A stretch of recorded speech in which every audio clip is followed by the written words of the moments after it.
The two radar stations sat 69 miles apart in the Iraqi desert, their dishes rotating through the dark like mechanical sentries.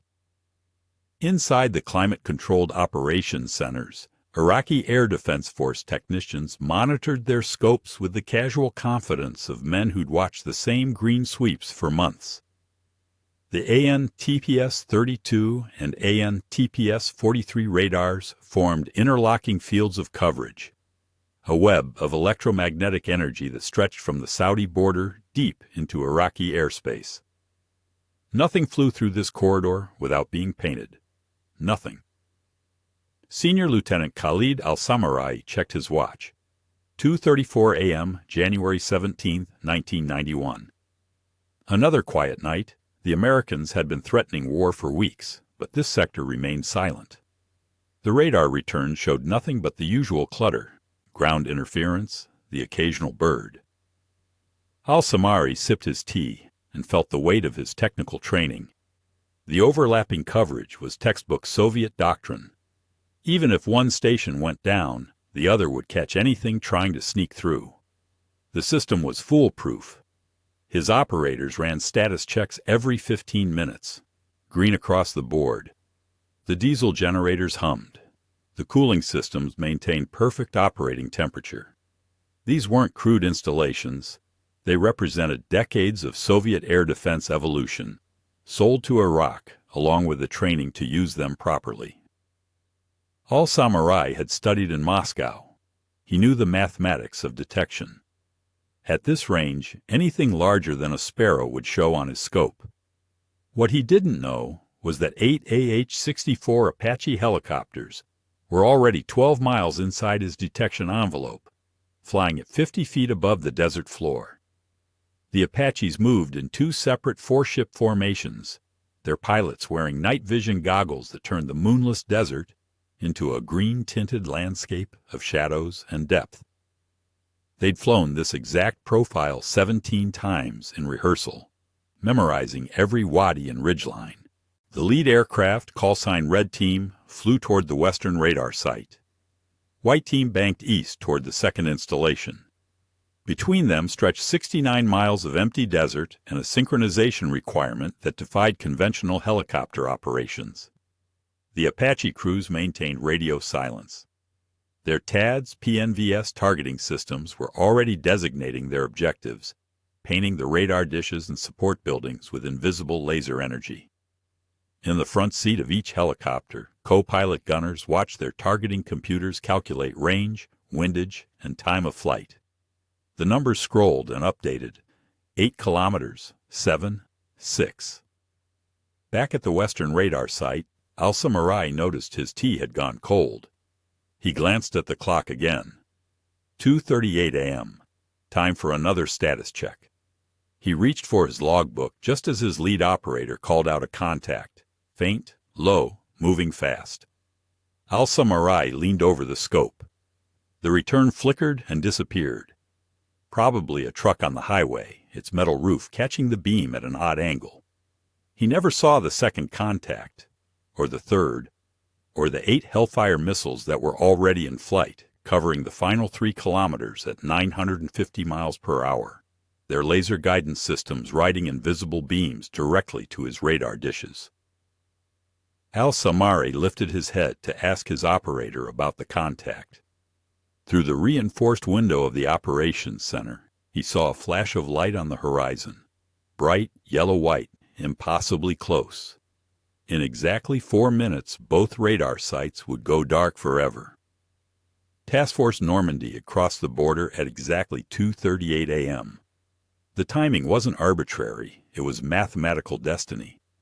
The entire opening salvo of Desert Storm, all 700 coalition aircraft scheduled to hit targets across Iraq, depended on a 20-mile-wide corridor of blind airspace.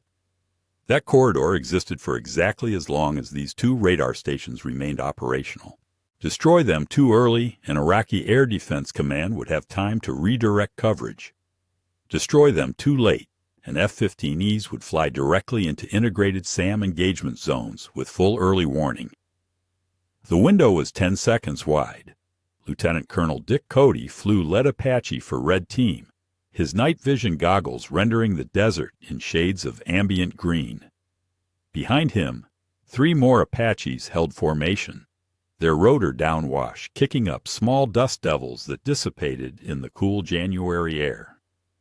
They'd practiced this approach so many times that Cody could feel the rhythm in his body, the slight bank around a specific dune, the drop into a wadi that masked them from radar angle, the climb that positioned them exactly 8,000 meters from their target.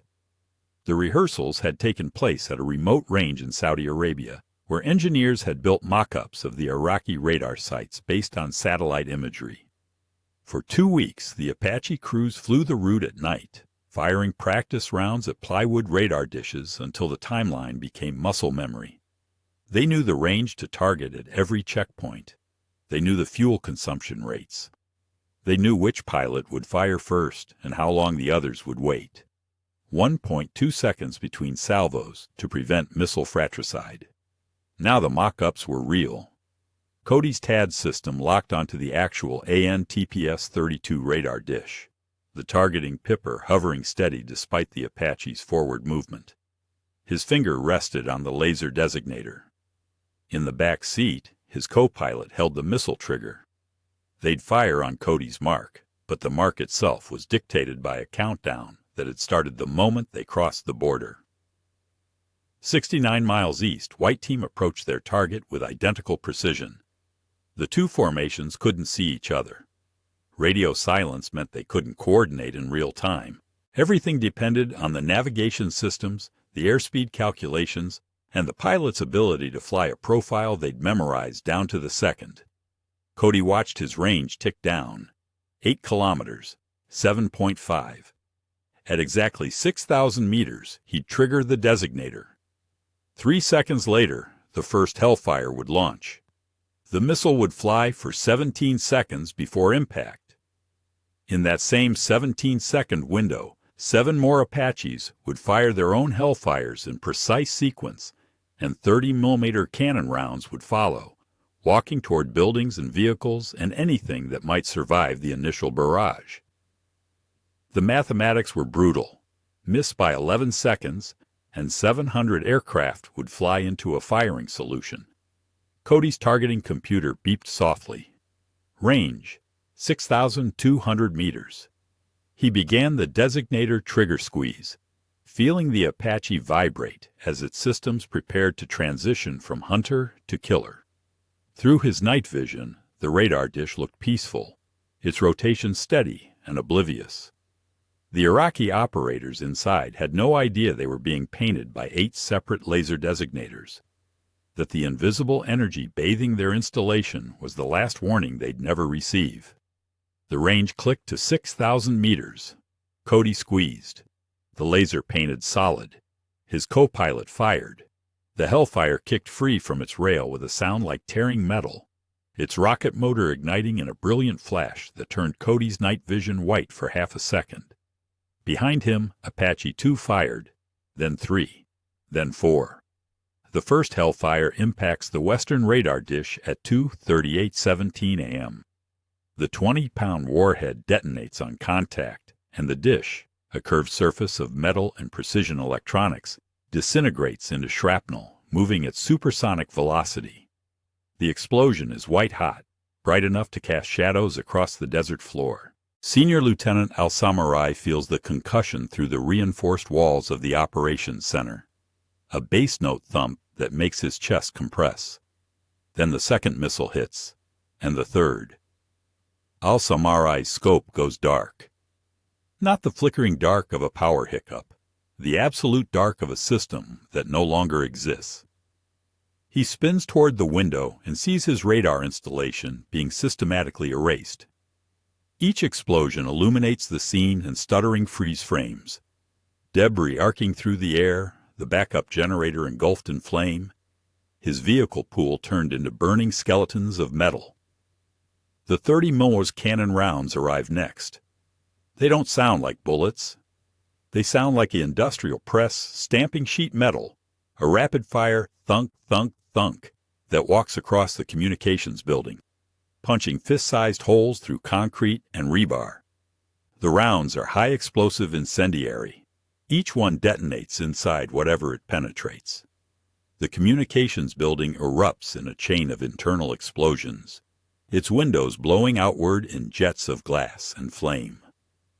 Al-Samari's training screams at him to call Baghdad, to report the attack, to trigger the alarm that will cascade through Iraq's integrated air defense network. He grabs his radio handset.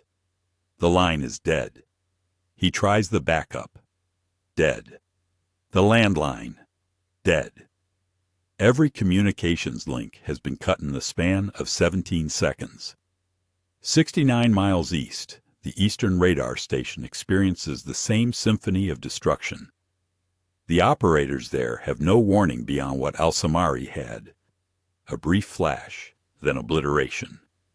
Their radar dish crumples under hellfire impacts, folding in on itself like paper in a fist. Their diesel generators explode in mushrooms of orange flame. Their backup systems, their redundant communications, their carefully maintained Soviet equipment, all of it reduced to burning wreckage before they can transmit a single emergency code. The Apache cannons fire in controlled bursts, their targeting computers directing fire with surgical precision. A Hellfire costs $70,000. A 30mm round costs $30.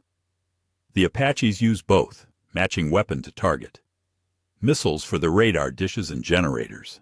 Cannon fire for vehicles, antennas, and anything human-sized that moves in the kill zone.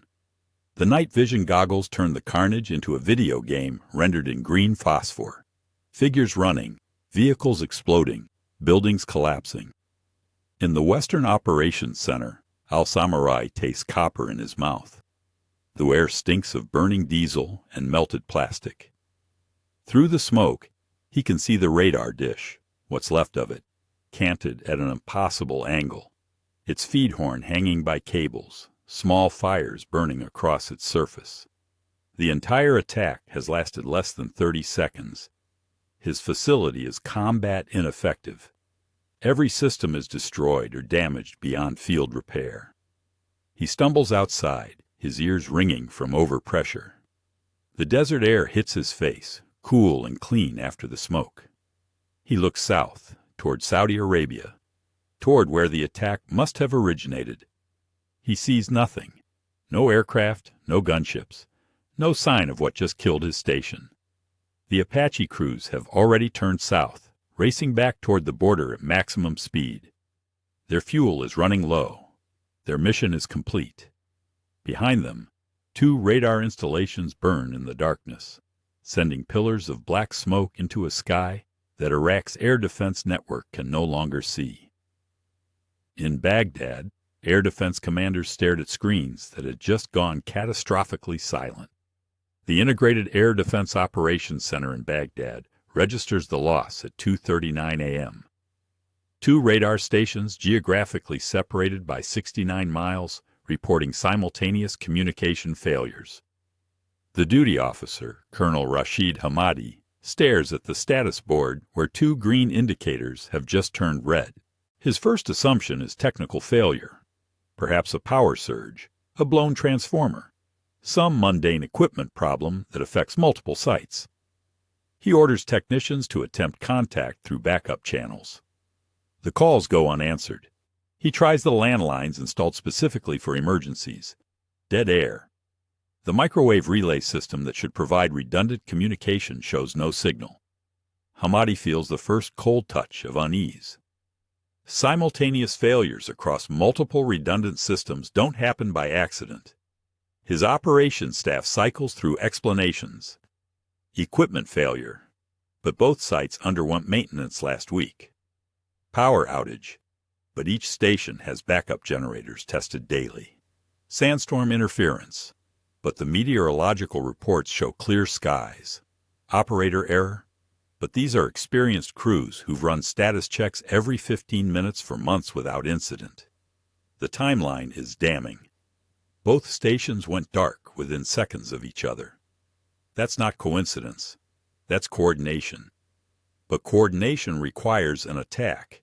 and an attack requires an attacker capable of hitting two distant targets simultaneously with enough precision to destroy all communications before an alarm can be transmitted. Hamadi runs through Iraq's potential adversaries. The Iranians don't have that capability. The Israelis might, but they'd use aircraft, and aircraft would have been detected by other radar stations in the network. He's missing something. The answer sits just beyond his comprehension, blocked by assumptions about how wars start and what weapons can do. At 2:42 a.m., 3 minutes after the attacks, the first coalition aircraft cross into Iraqi airspace through the 20-mile-wide corridor where radar coverage no longer exists. They're F-15E Strike Eagles, flying in formations of 4, loaded with laser-guided bombs destined for command bunkers in Baghdad. They fly at medium altitude, unchallenged, because the early warning network that should detect them has a hole punched through its coverage. The Eagles are followed by F-117 Nighthawks, their faceted stealth shapes invisible to conventional radar, even if the destroyed stations were still operational. Then come the F-16s, the A-10s, the British Tornadoes, wave after wave of coalition air power pouring through the gap, like a flood through a broken levee. In Baghdad, Hamadi makes a decision. He orders mobile radar units to move toward the corridor, to patch the coverage gap until the two stations can be repaired or replaced. The mobile units begin their repositioning at 2:47 a.m.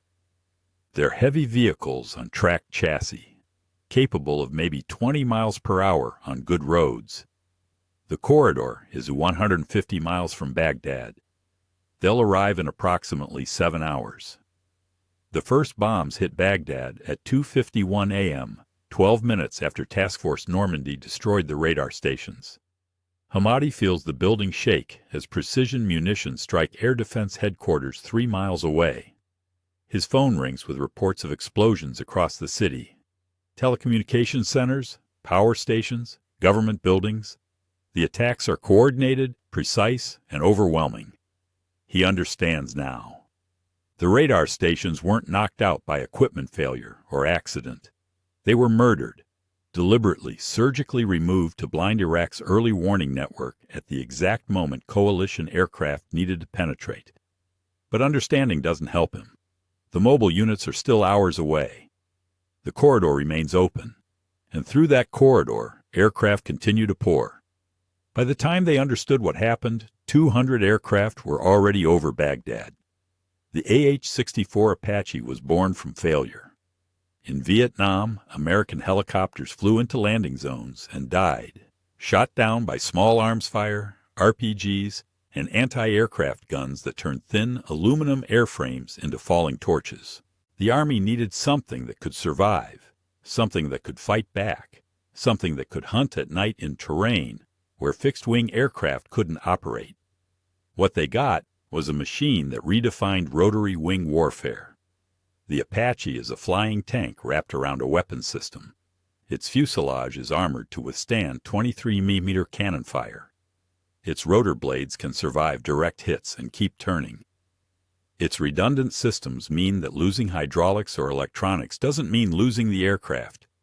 But armor and survivability were just the foundation. The revolution was in what the Apache could see and how it could kill. The target acquisition and designation system sits in a turret under the Apache's nose, independent of the aircraft's orientation.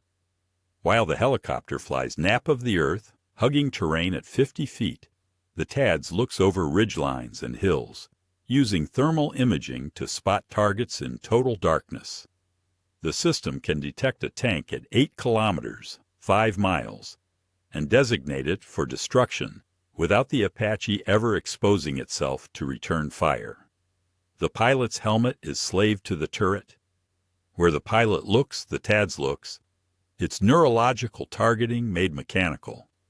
The Hellfire missile was designed specifically for the Apache.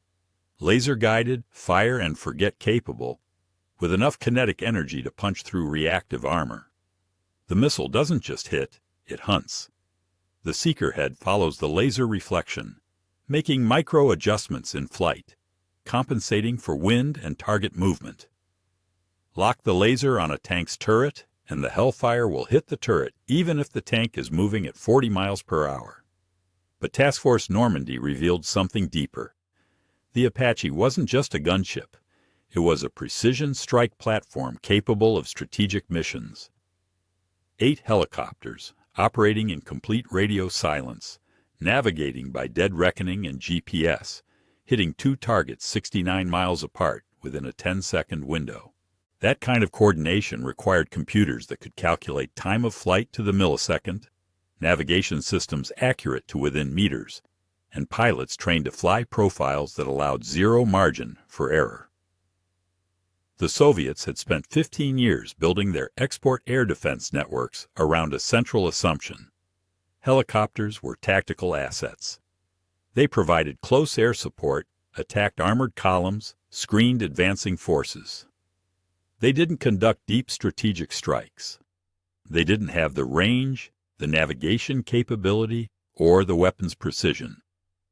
Soviet doctrine placed radar stations far behind front lines, specifically because helicopters couldn't reach them. The Apache made that doctrine obsolete. Its combat radius was 300 miles with external tanks. Its navigation system used GPS satellites that the Soviets didn't have access to. Its weapons could kill from distances that exceeded the effective range of most anti-aircraft systems designed to counter rotary wing threats. It was a helicopter that behaved like a strike fighter, with the added advantage of flying so low that conventional radar couldn't track it. Task Force Normandy demonstrated the full implications. The Apache crews didn't just destroy 2 radar stations, they executed a synchronized precision strike that required technology and training the opposition didn't believe existed. They flew through detection envelopes that should have painted them. They navigated across 100 miles of featureless desert in total darkness. They fired missiles with precision measured in seconds across distances measured in miles. The Soviets had spent 15 years building radar networks to stop exactly this, and never imagined it would actually happen. Before Task Force Normandy, helicopter doctrine was defensive. Apaches escorted ground forces, provided suppression fire, killed tanks trying to break through friendly lines. They were the cavalry, mobile, lethal, but fundamentally reactive. They responded to threats. They didn't create strategic outcomes. The mission over Iraq shattered that limitation and replaced it with a new operational reality. Rotary wing aircraft could conduct deep penetration strikes that opened campaigns. The doctrinal shift began in the planning rooms at King Fahd Air Base in Saudi Arabia. Coalition air planners faced a problem that threatened the entire Desert Storm concept. The first wave of strikes had to hit Baghdad, Basra, and H-3 airfields simultaneously. A coordinated shock that would paralyze Iraq's command structure before it could respond. But those targets sat behind overlapping radar coverage. F-117s could penetrate undetected. But the mass of the strike package, F-15Es, F-16s, B-52s, would light up Iraqi scopes long before reaching their targets. The traditional solution was wild weasel missions. Send in dedicated radar-hunting aircraft to destroy air defense sites with anti-radiation missiles. But that approach was noisy and sequential. The weasels would trigger alarms, Iraqi operators would shut down their radars, and the element of surprise would evaporate. The planners needed something silent, something surgical, something that could eliminate specific nodes without alerting the broader network. That's when someone looked at the Apache's capabilities and asked an unprecedented question. What if helicopters didn't support the air campaign? What if they opened it? The concept violated conventional wisdom. Helicopters were vulnerable, short-ranged, dependent on forward bases. Asking them to conduct a 100-mile penetration strike into hostile territory before the war officially started seemed suicidal. But the Apache's specifications suggested otherwise. Its terrain-following flight profile kept it below radar horizons. Its range was adequate, with auxiliary tanks. Its weapons had the precision to destroy point targets without collateral damage that might alert neighboring stations. The mission planning took weeks. Crews studied satellite imagery until they could recognize individual buildings. They practiced the route in Saudi Arabia, flying at night over desert that approximated Iraqi terrain. They calculated fuel consumption, time of flight, weapon loadouts. They discovered that 8 Apaches, 2 4-ship formations, could carry enough ordnance to guarantee destruction while maintaining the navigation precision needed for simultaneous strikes. The final plan was elegant and ruthless. The Apaches would cross the border in darkness, flying a profile that kept them invisible. They'd approach from different vectors to maximize confusion if detected. They'd fire within a 10-second window, enough synchronization to prevent warning, enough separation to avoid fratricide. And they'd egress immediately, racing back to Saudi Arabia before Iraqi forces could respond. What made it revolutionary wasn't just the tactical execution. It was the strategic implication. Task Force Normandy proved that precision rotary wing strikes could enable fixed-wing operations, that helicopters could create the conditions for air superiority rather than simply operating under it. The mission inverted the traditional relationship between rotary and fixed-wing assets. Military theorists worldwide studied the implications. If helicopters could eliminate radar stations, what else could they eliminate? Command posts, SAM batteries, communications nodes. The Apache had evolved from a defensive platform into an offensive weapon capable of decapitation strikes. It could reach targets that jets couldn't hit without triggering alarms, and it could do so with precision that minimized collateral damage. The doctrinal manuals began changing within months. New chapters appeared covering deep helicopter operations, standoff targeting, and strategic strikes by rotary wing platforms. Every army with Apache-equivalent capabilities started training for missions that, a year earlier, would have been considered impossible. Every air defense network on Earth had just become obsolete, and most didn't know it yet. The hole in Iraq's radar coverage exists for exactly 43 minutes before mobile units can even begin repositioning. In those 43 minutes, 214 coalition aircraft penetrate Iraqi airspace through the corridor Task Force Normandy created.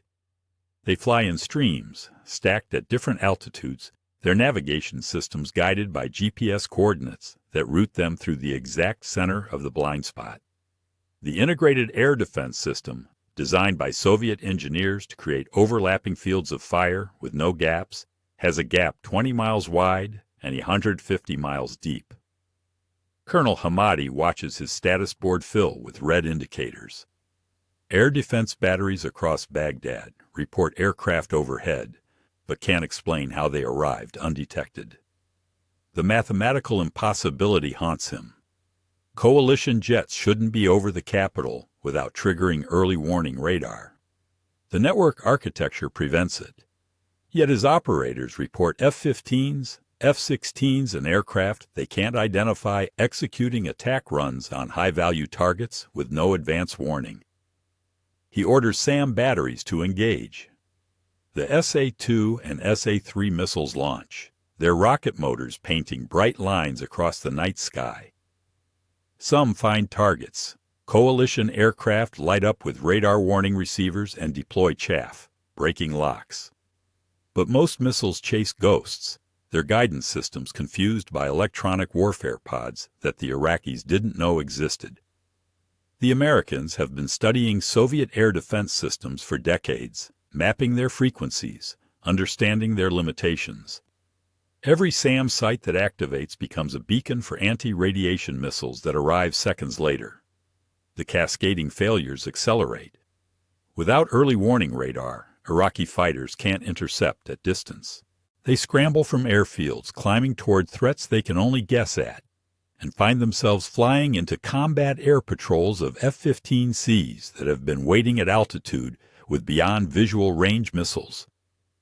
Iraqi MiG-29s, capable aircraft flown by trained pilots, die without ever seeing their killers.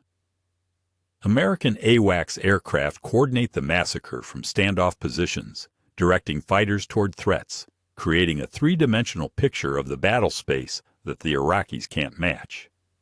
Hamadi realizes the truth at 3:15 a.m., 37 minutes after the first bombs hit Baghdad. The two radar stations weren't attacked separately. They were eliminated as part of a choreographed campaign. Someone planned this. Someone understood Iraq's air defense architecture well enough to identify the critical nodes, and someone had weapons precise enough to destroy both simultaneously. The attack wasn't opportunistic. It was surgical. He tries to compensate. Mobile radar units move toward the corridor, but they're slow and vulnerable. Coalition aircraft hunt them during transit, using thermal imaging to spot the vehicles and laser-guided bombs to kill them. Fixed radar installations in other sectors attempt to extend their coverage, but doing so creates gaps elsewhere that coalition planners immediately exploit. The network was designed for strength through integration, every node supporting every other node. But Task Force Normandy demonstrated the fatal flaw. Integration creates dependencies, and dependencies create vulnerabilities. By 4 a.m., Iraqi air defense is effectively blind across central Iraq. The radar network still functions in isolated pockets, but coordination is broken. SAM batteries fire independently, without early warning or centralized control. Iraqi fighters stay on the ground after losing 5 aircraft in the first hour. The sky belongs to the coalition, and the war is less than 2 hours old. In the smoking ruins of the Western Radar Station, Senior Lieutenant Al-Samarai sits on a piece of concrete and watches the sun begin to rise. His ears still ring from the explosions. His facility is destroyed. His crew survived, but their combat ineffective. He thinks about the attack, the precision, the speed, the complete absence of warning. The radar operators at the two sites would never report what they'd seen in those final seconds. The after-action reports from Task Force Normandy circulate through defense ministries worldwide by March 1991. The classified documents, stripped of operational details but retaining tactical analysis, describe a mission that military planners initially dismiss as an anomaly. But the mathematics are undeniable. 8 helicopters operating in radio silence hit 2 targets 69 miles apart with 10-second synchronization. 0 friendly casualties. Total destruction of objectives. The mission opens a corridor that 700 aircraft exploit and Iraqi air defenses never recover. The Soviet General Staff studies the mission with particular intensity. Their air defense doctrine, exported to Syria, Libya, North Korea, and Iraq, assumed that overlapping radar coverage created survivable networks. Individual nodes might be destroyed, but the network would adapt, reroute, compensate. Task Force Normandy proved that assumption catastrophically wrong. If critical nodes could be eliminated simultaneously before alerting the broader network, integration became a liability. The more interconnected the system, the more vulnerable it became to synchronized decapitation.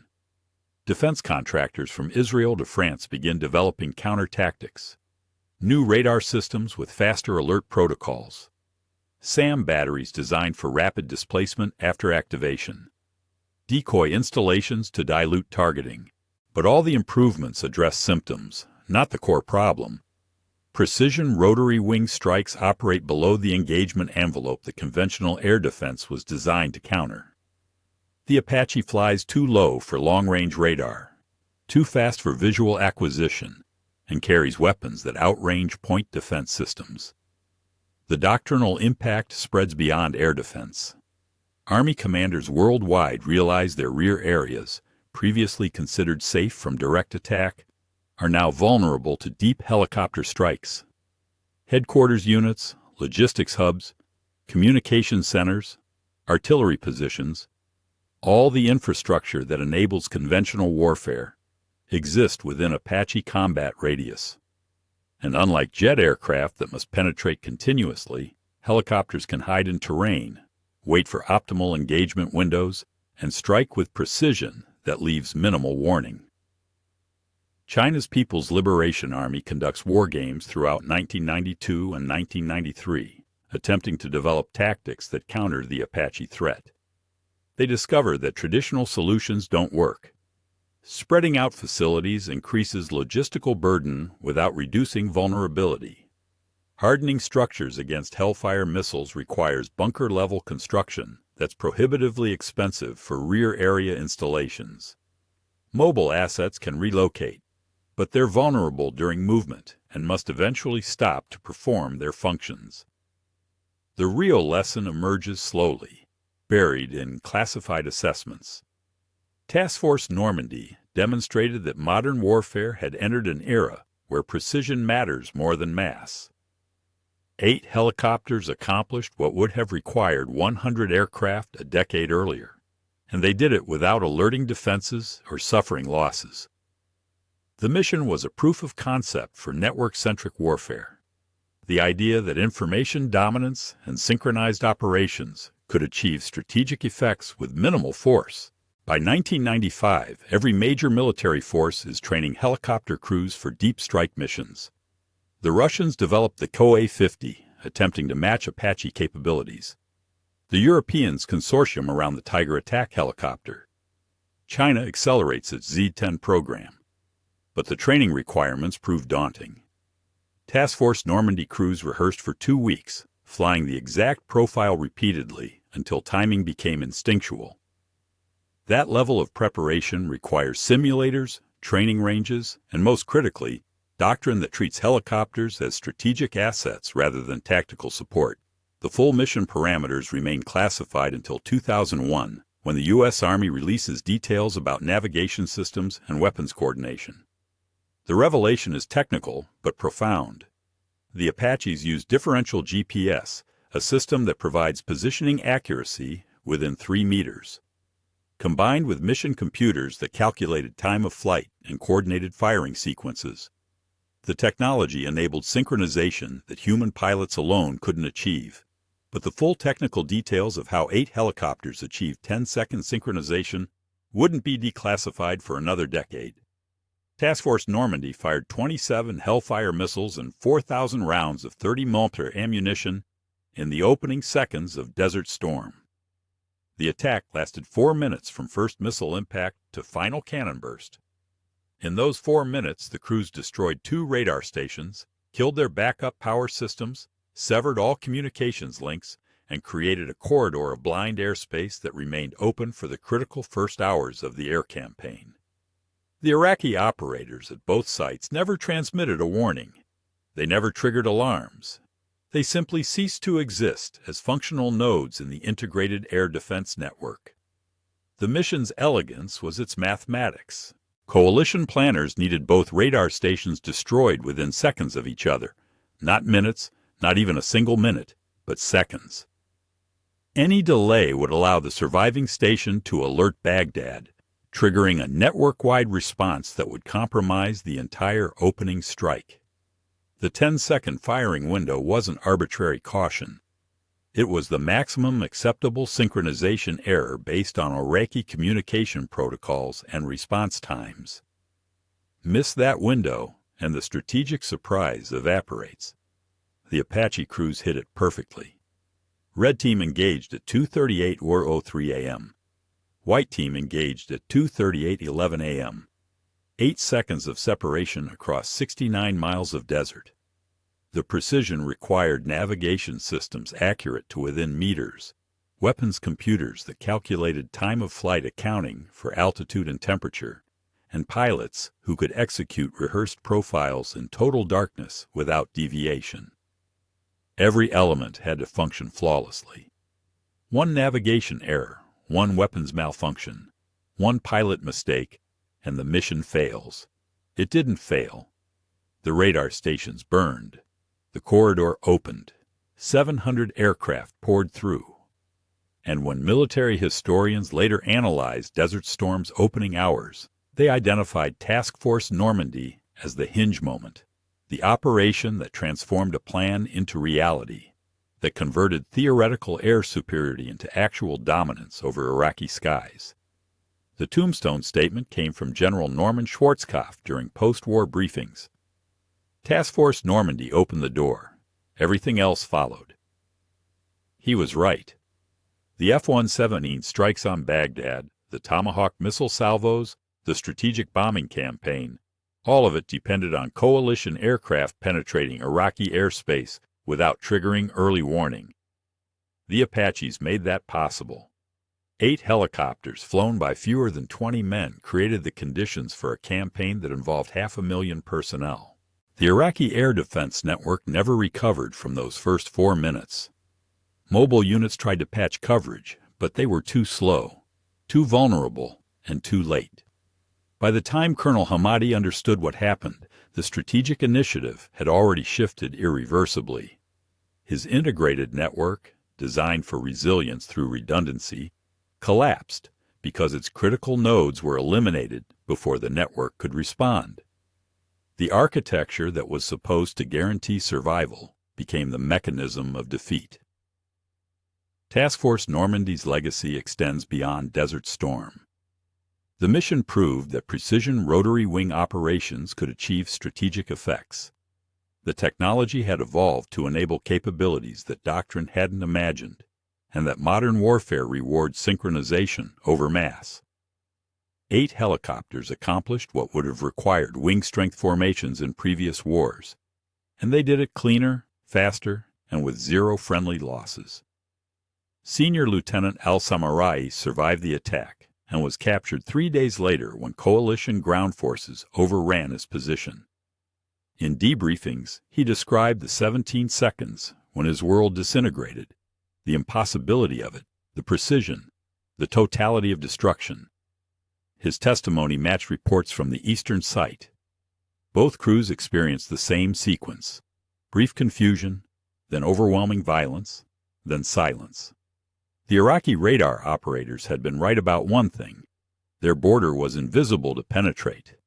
They just didn't know something had already penetrated it.